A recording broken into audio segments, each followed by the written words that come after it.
So you are done with dating in the West for whatever reason, right? It's up to you what those reasons are. Maybe it's from your experience, whatever. And you've decided that maybe going overseas and looking for a foreign wife may be a better option, all right? Now, we here in this video here, we are going to warn you about some of the pushback that you're going to get from your friends, family, about some of the risks that you're going to face if you decide to go and do this, right? So we're going to call this one 5 myths that you're going to encounter, or 5 pushbacks. Let's call it 5 pushbacks you're going to encounter if you decide you're going to go to another country to find a woman to form a relationship with. Okay, and I just want to say here that there's 3 types of people who are going to do this. Family. Friends. Yes. They're going to be the ones that are pushback. Yes. Interesting. Because they will resist that will to go to another country to find for a wife. Yeah, well, I guess it depends on your friends and family, right? And what they, what they think. But number 1 of this group of people that will push back is all Western women.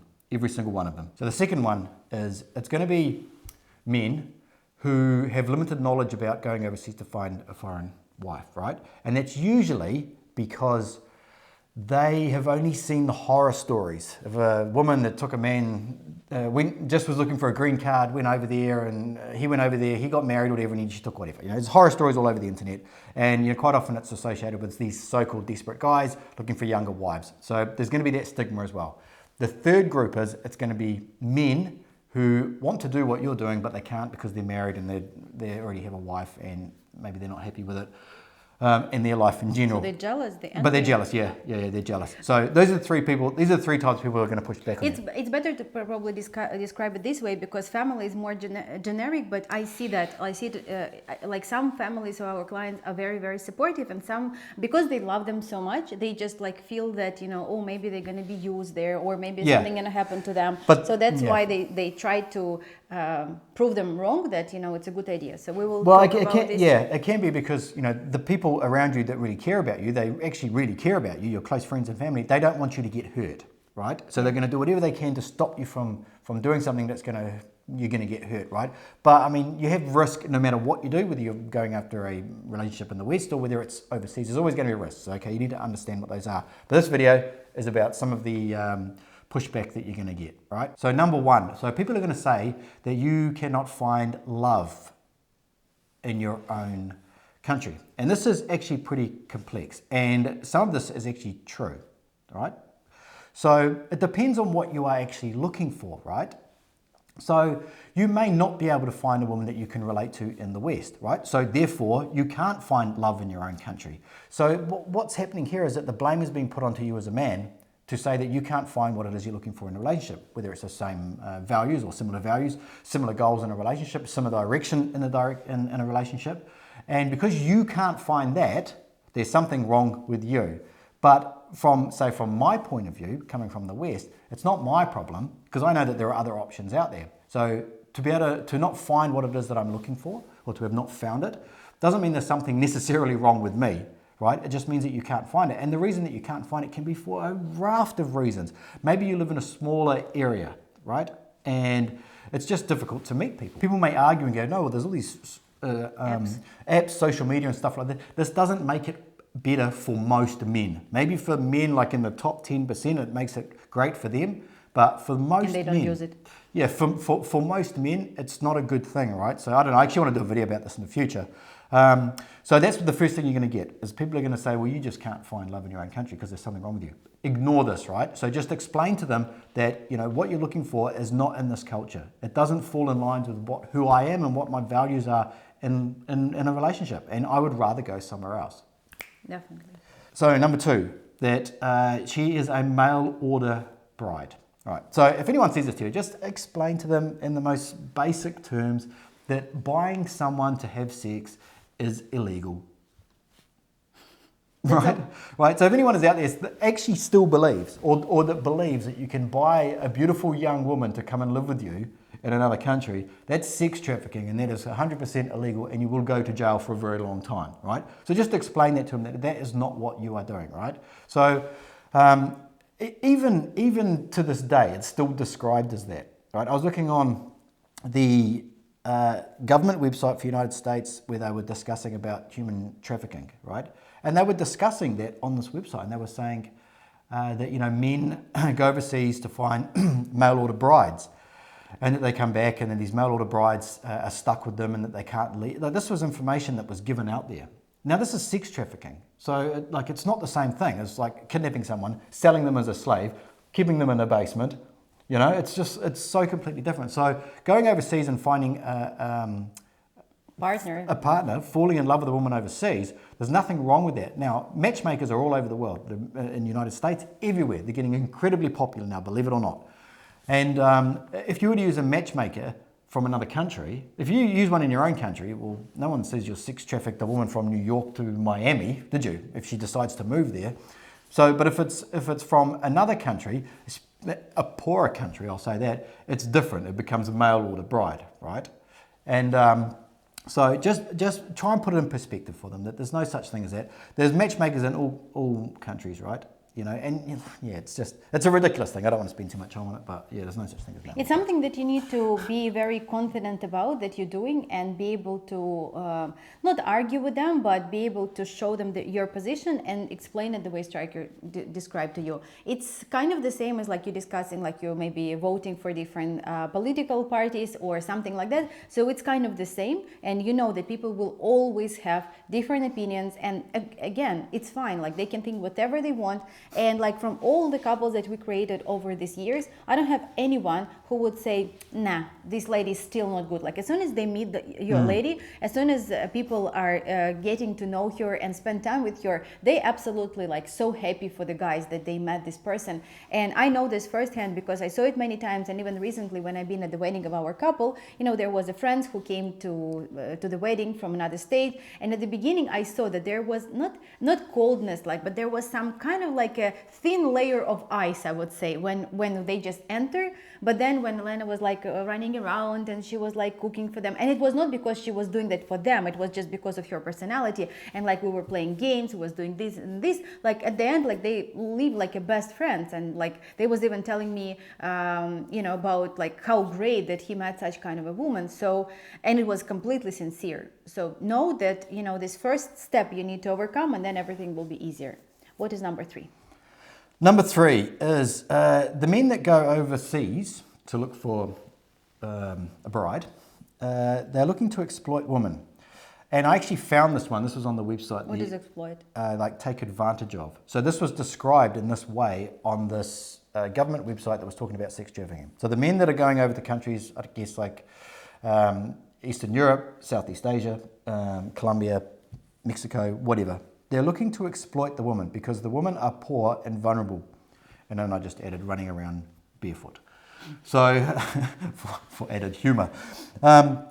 This is like, I don't even know where to go with this because when I read it, I thought, looking to exploit for what? What exactly are they going to exploit?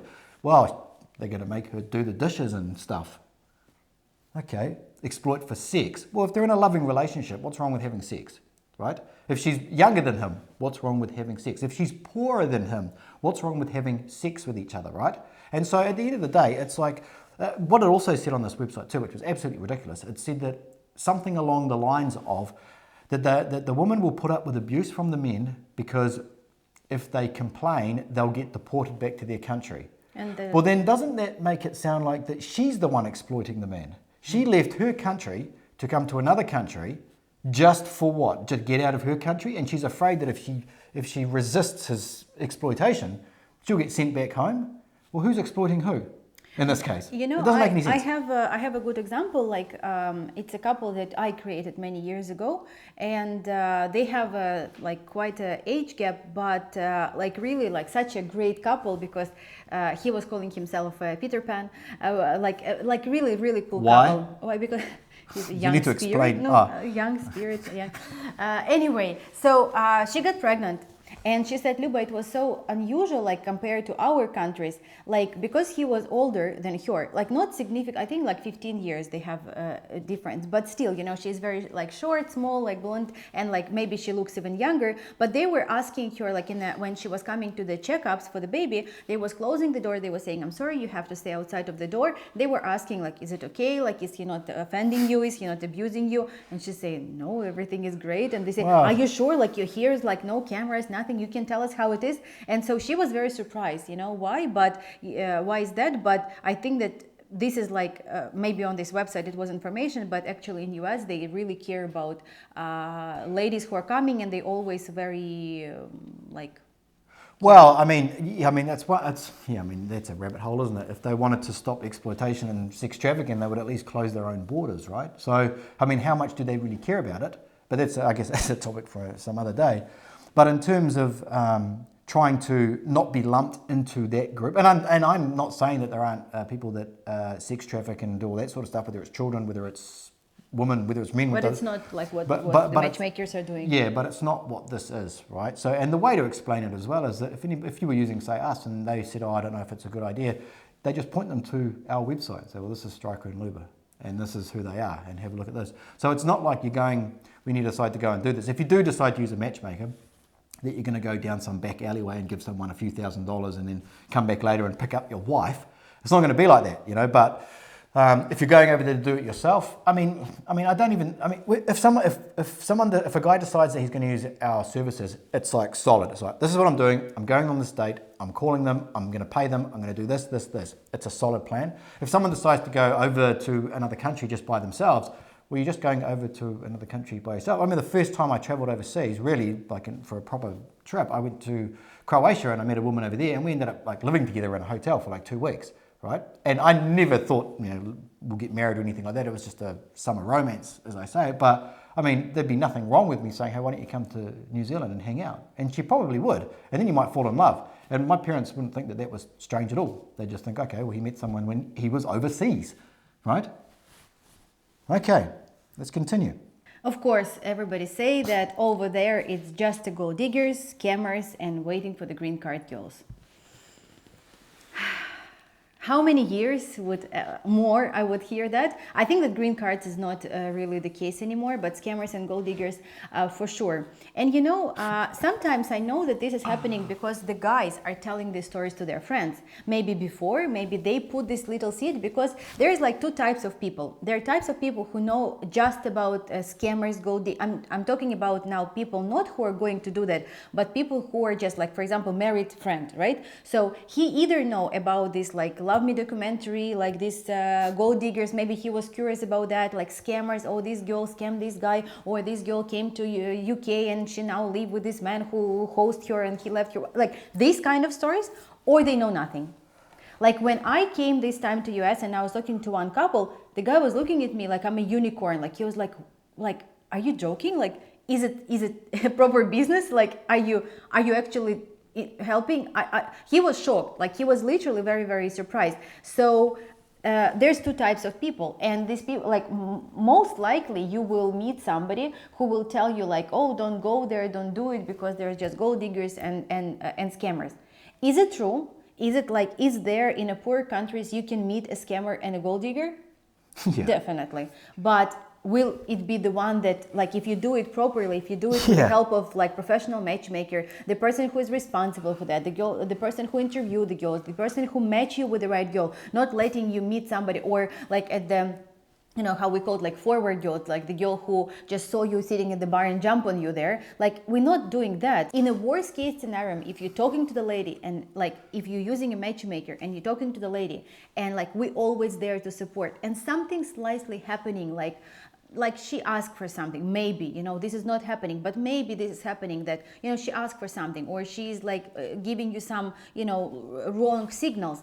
You always reach out to your matchmaker, and then the matchmaker is dealing with that to figure it out. Like, either you misunderstand her, she maybe really asked for something that she's not supposed to do, and we explain that to her. Like, it is the work that we do, like, you know. Yeah, I mean, but any country, like I've lived my whole life in the West, and you know, I know about gold diggers and scammers in the West, right? So ask me how I know about that, right? So every country's going to have those. But the whole thing is like, just don't be a dumbass. Just don't, no matter whether you're in the Philippines or Thailand or something like that, you know, if you have a huge age gap, a huge diversity in who she is and who you are. You're an older man, you're overweight, you don't look that good, young, beautiful woman who looks like she could be a model. There's an exchange of value that's going to take place there, right?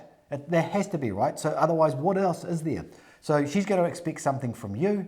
You have this beautiful young woman. So some men might call that she's a gold digger.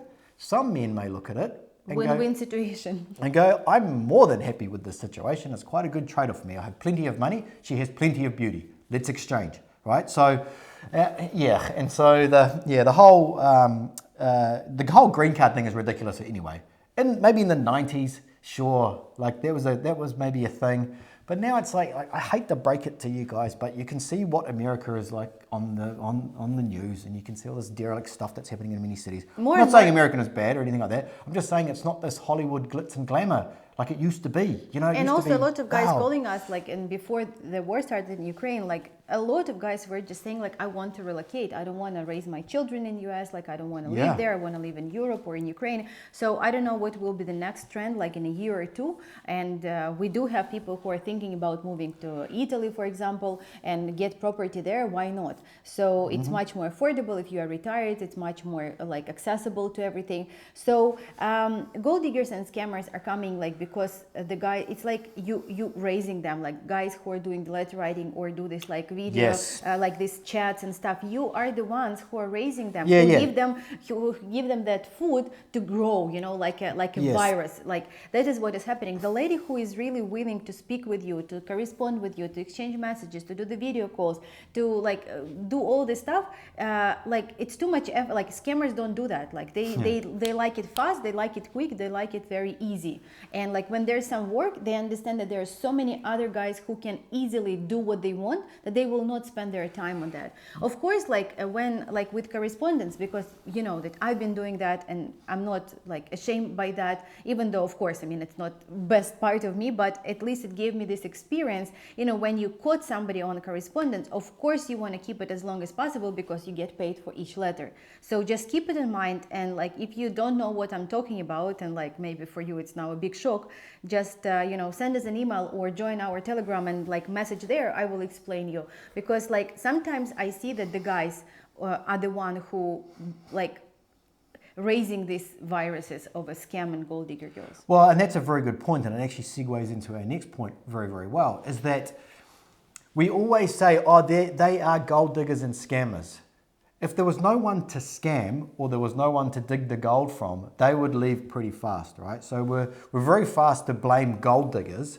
And I mean, there's nothing wrong with gold diggers, right? As long as they're open about it. Gold digger and a scammer is different. That's why we separate the two. A scammer is someone that's doing something on the sly and she's making the guy feel like he's in a relationship or there's an opportunity for a relationship so that she can get money. A gold digger, if she's open about it, is like, yeah, I like money. So what? Okay, who cares? You know, some men like younger women. So what? And doesn't we make have them ladies bad. and we have ladies who like say that, you know, for me financial stability is very important, and so they're looking for certain guys. And sometimes we do have a guy who say, you know, like whatever is problem, but not money. Money, like I can buy anything, and you may think like, oh, what an idiot! Like why he would do that, or why he would spend money, or talk about this. We can't judge people, you know, everybody's different. You think your way, he thinks his way, and you know, I think my way. So, but this is gold digger is something that like I see especially a lot in Miami, in California. I see that, you know, it's as Striker says, it's like win-win situation. It's negotiation when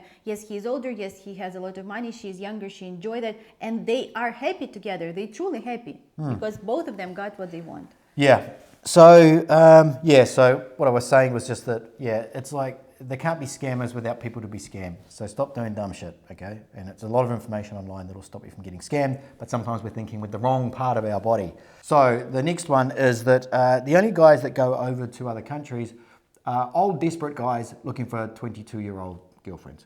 We did a video a while back. I will put it here, about the whole desperate thing. The word desperate doesn't make any sense in this situation because if the guy was desperate, he'd just date a woman from his own country, right? These guys are delusional. And these guys do exist. don't they?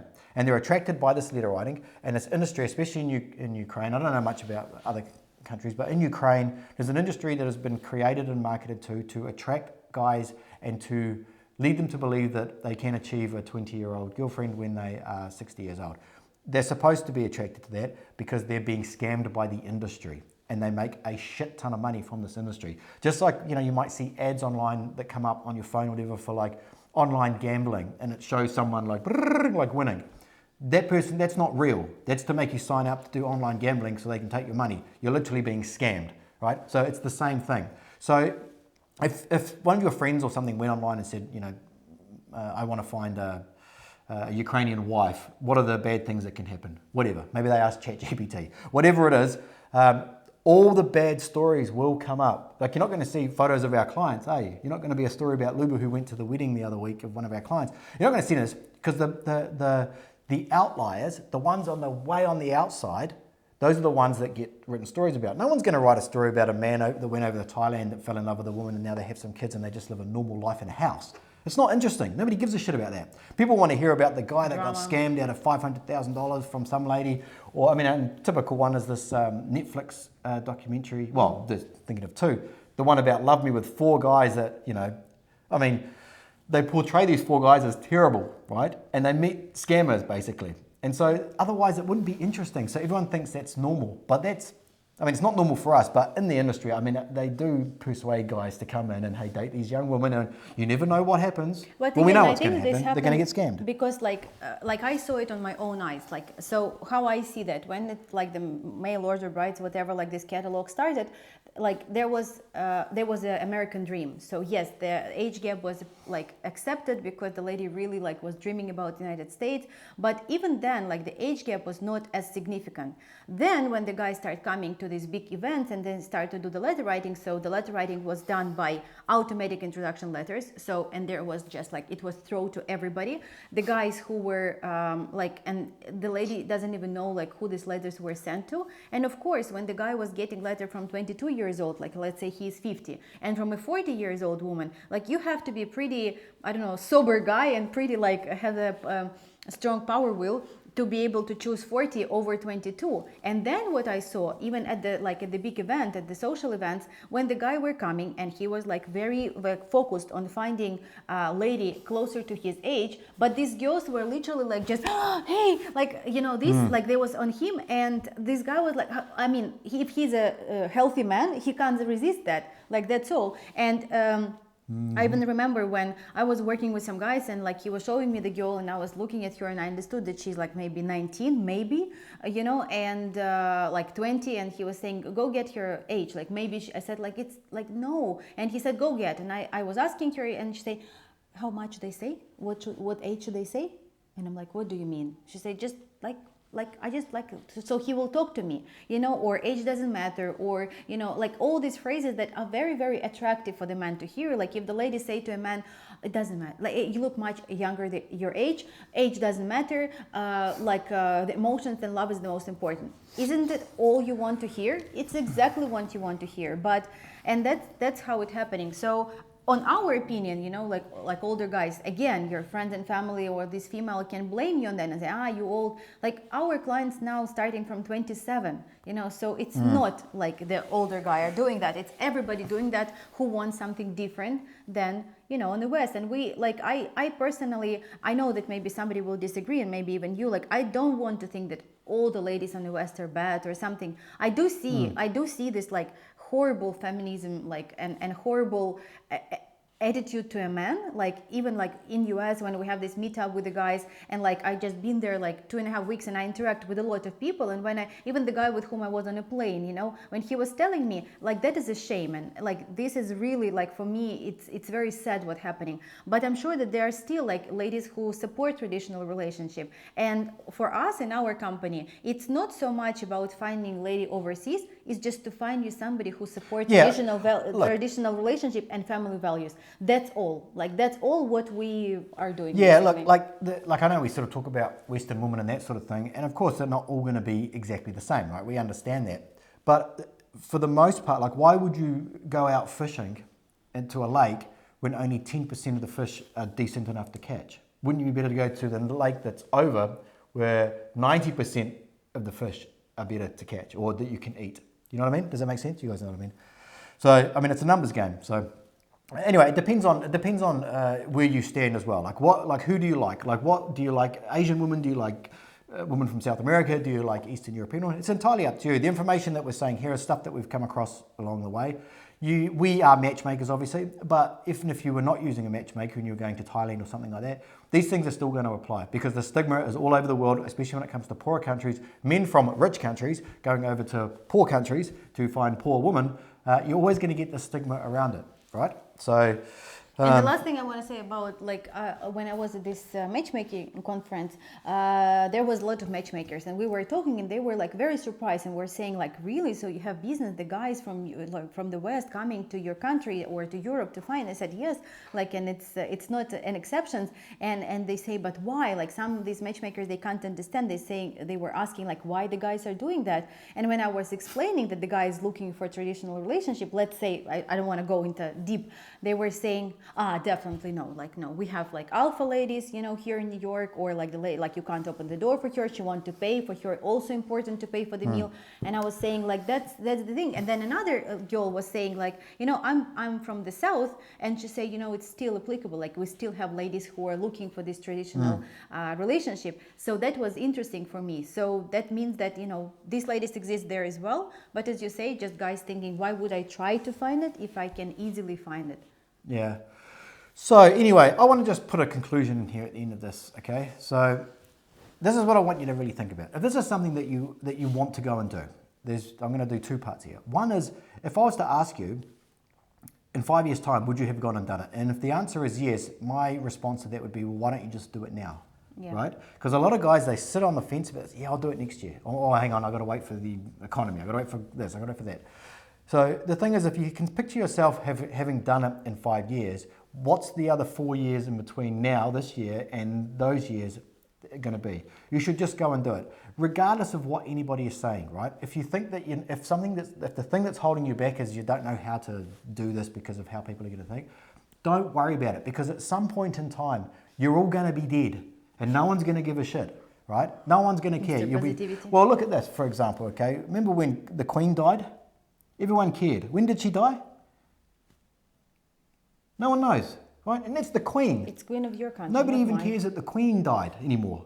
And I'm sure it was recently, in the last couple of months or something. Okay? So just think about that, right? You're going to get to a point in life where, and this is my biggest fear, is that I get to a point in life where I'm not physically able to do the things that I wish they should have done in the past. So if it's something that you want to go and do, just go and do it, right? And if people are always going to judge, right? They're going to judge you if you marry a woman from the West. They're going to judge you if you're single. They're going to judge you if you're divorced. If you marry a woman or meet a woman from overseas, they're going to judge you anyway. And I want to just, you go ahead before No, it's like in Ukraine, we also like when people are like dating, it's like it's normal for other people to judge. Like when you're dating, they say when you got married, when you're getting married, when you're going to have a child. They always try to put their nose inside the relationship. Or when you have one child, when you're going to have a second one, and everybody like gossiping about that, all the families. Like it's such a pressure that it's always going to be, no matter which culture you are from. Yeah, okay, so I was going to say something. Oh yeah, so I'll just close on this. I remember when I came back from my first trip overseas somewhere, I can't remember where it was, and I was talking with my two very good friends, and it was Ukraine. I was talking with my friends, and I was telling them, oh, you know, I met this woman over there, she's quite cool. I was thinking that she might come over to New Zealand, and I said, you know, people are going to just say she's a mail order bride. We were kind of laughing around a couple of beers or whatever about it, and my friend, who doesn't say much, he said to me, you know what you should say if someone says that? We're actually talking about someone in particular. If he says to you, your wife's a mail order bride, you should say, well, my friend, tonight I'm going to be going home with that beautiful blonde woman over there, and you're going to be going home with that, and point to his wife, who was a horrible looking woman. And I thought that was a brilliant way to explain. Sad. What do you mean sad? It's brilliant. Brilliant. Because people are going to be, you get it, right? People are going to be jealous. You say, who cares if they're going to be jealous? I get to have sex with this beautiful woman who's absolutely incredible, and you have to go home and wake up in the morning with your one.